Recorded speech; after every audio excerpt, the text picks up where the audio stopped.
धनु राशि, आपके लिए वर्ष सामान्यतः पिछले वर्ष की भांति शुभ फलदायक रहना चाहिए।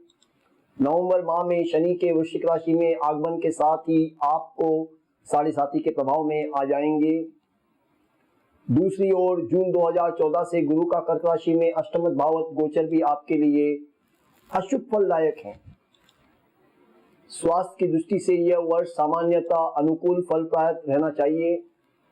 वर्ष के उत्तरार्ध में स्वास्थ्य संबंधित कतिपय परेशानियां उत्पन्न हो सकती हैं। नवंबर दिसंबर माह में वाहन आदि के संचालन में भी सावधानी रखनी चाहिए।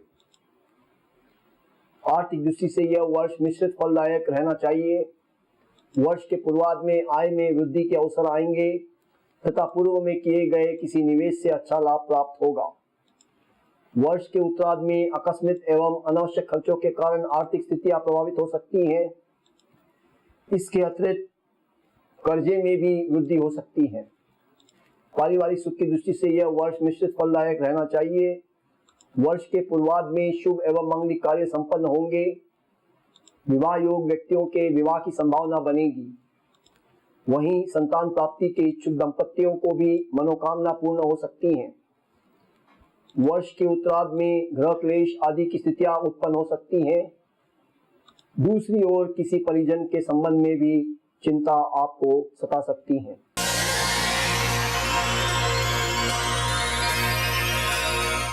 मकर राशि, मकर राशि वालों के लिए वर्ष 2014 में पिछले वर्ष की तुलना में शुभ फलदायक रहना चाहिए। पूर्वार्ध की तुलना में उत्तरार्ध अधिक शुभ फलदायक व्यतीत होना चाहिए। स्वास्थ्य सामान्यतः अच्छा बना रहेगा। स्वास्थ्य संबंधित जिन समस्याओं का सामना आपको करना पड़ रहा है वे इस वर्ष के उत्तरार्ध तक आते आते समाप्त हो जाएंगे। आर्थिक स्थिति की दृष्टि से यह वर्ष आपके लिए अनुकूल फलदायक साबित होना चाहिए। आय में वृद्धि के अवसर आएंगे। वहीं आपको आर्थिक स्थिति अच्छी बनेगी। अनावश्यक खर्चों पर भी नियंत्रण संभव होगा। पारिवारिक सुख एवं शांति की दृष्टि से यह वर्ष शुभ फलदायक व्यतीत होना चाहिए। वर्ष के उत्तरार्ध में स्थितियां और भी बेहतर होनी चाहिए। घर में मांगलिक कार्यक्रमों के आयोजन पर संभव है। विवाह योग व्यक्तियों का विवाह संभव होगा तथा संतान इच्छुक दंपतियों की भी इच्छा पूर्ण होगी। कैरियर की दृष्टि से यह वर्ष आपके लिए पिछले वर्ष की तुलना में शुभ फलदायक है। नौकरी पेशा वर्ग को पदोन्नति, प्रशंसा एवं पुरस्कार के अवसर प्राप्त होंगे। कार्यालय में सहकर्मियों एवं उच्च अधिकारियों के साथ अच्छे संबंध बने रहेंगे। व्यवसायी वर्ग के लिए यह वर्ष उत्तरार्ध में व्यापार विस्तार की नवीन योजना सामने आने के अवसर प्राप्त होंगे। व्यवसाय में प्रगति की दर तथा लाभ दोनों में ही वृद्धि होगी और अपेक्षा अनुरूप व्यवसायिक विस्तार भी संभव होगा।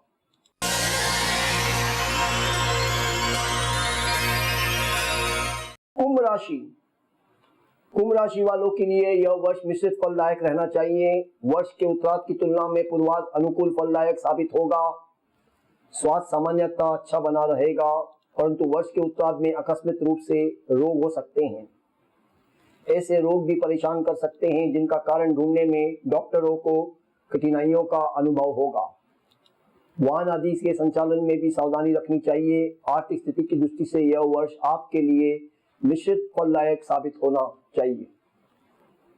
वर्ष की पूर्वार्ध पिछले वर्ष की भांति भी व्यतीत होना चाहिए। आय में वृद्धि के अवसर प्राप्त होंगे।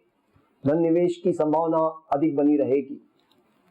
उत्तरार्ध में आकस्मिक खर्चों के कारण आर्थिक स्थिति प्रभावित हो सकती है। पारिवारिक सुख एवं शांति के दृष्टि से यह वर्ष आपके लिए सामान्यतः फलदायक साबित होना चाहिए। वर्ष के उत्तरार्ध में गृह क्लेश जैसी परेशानियां उत्पन्न हो सकती हैं। किसी परिजन के स्वास्थ्य को लेकर भी चिंता आपको सता सकती है। वर्ष के पूर्वार्ध में विवाह योग व्यक्तियों का विवाह संभव होगा। वहीं संतान प्राप्ति के इच्छुक व्यक्तियों को भी शुभ समाचार की प्राप्ति हो सकती है। नौकरी पेशा वर्ग के लिए यह वर्ष मध्यम फलदायक है। उत्तरार्ध की तुलना में पूर्वार्ध शुभ फलदायक व्यतीत होगा। उत्तरार्ध में ट्रांसफर आदि की परिस्थितियां उत्पन्न हो सकती हैं। कार्यालय में उच्च अधिकारियों अथवा सहकर्मियों से तनाव उत्पन्न हो सकता है। सतर्कता बरतना आपसे अपेक्षित है। व्यवसायी वर्ग के लिए इस वर्ष का पूर्वार्ध उत्तरार्ध की तुलना में बेहतर व्यतीत होना चाहिए। उत्तरार्ध में अनियंत्रित कारणों के प्रभाव से आकस्मिक रूप से धन लाभ प्रभावित हो सकता है। व्यवसाय में सतर्कता आवश्यक है। विद्यार्थियों के लिए यह वर्ष अनुकूल फलदायक रहना चाहिए। उत्तरार्ध में एकादश को लेकर और आपकी एकाग्रता को लेकर कुछ समस्याएं उत्पन्न हो सकती हैं।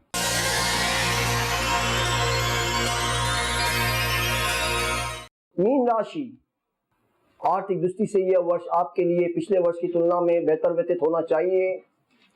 आकस्मिक रूप से चले आ रहे खर्चों में वर्ष के उत्तरार्ध में कमी आएगी तथा आय में वृद्धि के अवसर भी प्राप्त होंगे। पारिवारिक सुख एवं शांति की दृष्टि से यह वर्ष आपके लिए शुभ फलदायक व्यतीत होना चाहिए। वर्ष के उत्तरार्ध में घर में मांगलिक कार्यक्रमों के अवसर आएंगे। गृह क्लेश आदि की स्थितियां दूर होंगी तथा विवाह भी योग्य व्यक्तियों का विवाह भी होना संभव है। समाज में यश एवं मान प्रतिष्ठा में वृद्धि होगी। जीवन साथी अथवा अन्य किसी परिजन के स्वास्थ्य को लेकर चिंता आपको सता सकती है। नौकरी पेशा वर्ग के लिए यह वर्ष पिछले वर्ष की तुलना में अनुकूल फलदायक साबित होना चाहिए। वर्ष के पूर्वार्ध में जहां ट्रांसफर आदि की आशंका रहेगी और कार्यालय संबंधित मानसिक तनाव बना रहेगा, वहीं दूसरी ओर वर्ष के उत्तरार्ध में पदोन्नति, वेतन वृद्धि आदि के अवसर आ सकते हैं। व्यवसायी वर्ग के लिए यह वर्ष विगत वर्ष की तुलना में बेहतर व्यतीत होना चाहिए। वहीं दूसरी ओर वर्ष के उत्तरार्ध में पदोन्नति, वेतन वृद्धि आदि के अवसर आ सकते हैं। व्यवसायी वर्ग के लिए यह वर्ष पिछले वर्ष की तुलना में बेहतर व्यतीत होना चाहिए। आप जिन समस्याओं से पिछले वर्ष से परेशान हो रहे हैं, वे इस वर्ष के उत्तरार्ध में जाकर समाप्त होने चाहिए। आकस्मिक कारणों से हो रही धनहानि तथा नियंत्रित जरूर होना चाहिए। अटके हुए धन की प्राप्ति होगी। वहीं व्यापार विस्तार की भी संभावना अधिक बनी रहेगी। विद्यार्थियों के लिए यह वर्ष अनुकूल फलदायक रहना चाहिए। वर्ष के उत्तरार्ध में अध्ययन सुचारू रूप से रह पाएगा तथा बेहतर परीक्षा परिणामों की भी प्राप्ति जरूर होगी। इसके अतिरिक्त मनोवांछित कॉलेज में एडमिशन भी संभव होगा। ज्योतिष संबंध में आपकी हर समस्या का समाधान पाने के लिए आज ही मेल करें info@tvasiausa.com पर। When writing your questions to us, please let us know the city and state and how you're watching TV Asia. Dish, satellite or cable. If cable, the name of the company and the channel number. Thank you. तो दर्शकों, यह था आपका इस वर्ष का वार्षिक राशिफल।